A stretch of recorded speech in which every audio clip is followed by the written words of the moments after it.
ආයුබෝවන් සුබ දවසක්. අද අපි බලමු රසවත් ගෝවා ව්‍යංජනයක් වෙනස් විදිහට ඉතාමත්ම ඉක්මනින් හදාගන්නේ කොහොමද කියලා.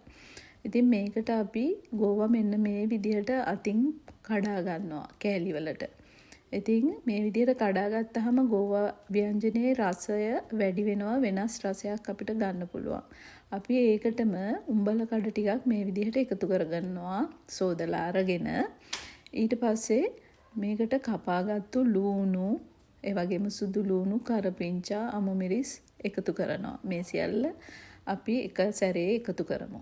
ඊට පස්සේ ලුණු ටිකකුත් අපි මේකට එකතු කරනවා අවශ්‍ය පරිදි. ඒ වගේම කහ ස්වල්පයක්, ඒ වගේම කෑලි මිරිස් ටිකක් මේ විදිහට සහ 3-5 ටිකකුත් අපි එකතු කරනවා. එකතු කරලා මේක අපි හොඳට කලවම් කරගන්නවා. ඊට පස්සේ අපි භාජනයක් ලිපේ තියාගන්නවා. තෙල් එකතු කරලා තෙල් ටික රත් වෙනකොට අපි ඒකට අබ ස්වල්පයක් එකතු කරගන්න ඕනේ. ඉතින් අබ කැමති නම් තමයි එකතු කරගන්න.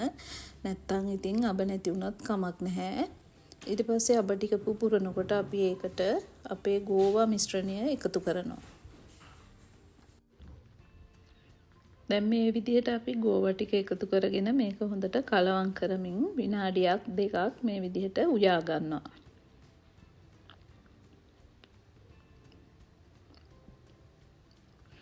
ඇත්තටම මේ විදිහට ඔයගොල්ලෝ හදලා බලන්න, මේක හරිම රසවත්. ඒ වගේම හදාගන්න ලේසි. දැන් අපි මේකට කිරි ස්වල්පයක් එකතු කරමු. එකතු කරලා මේක නැවතත් කලවම් කරමින් වහලා විනාඩි දෙකක් උයා ගන්නවා.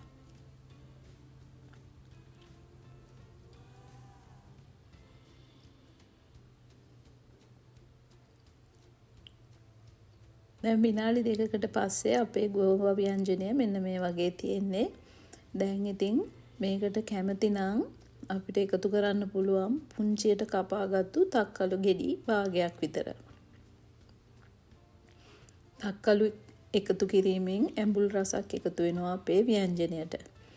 ඉතින් මේ විදිහට මේක කලවම් කරගන්නවා.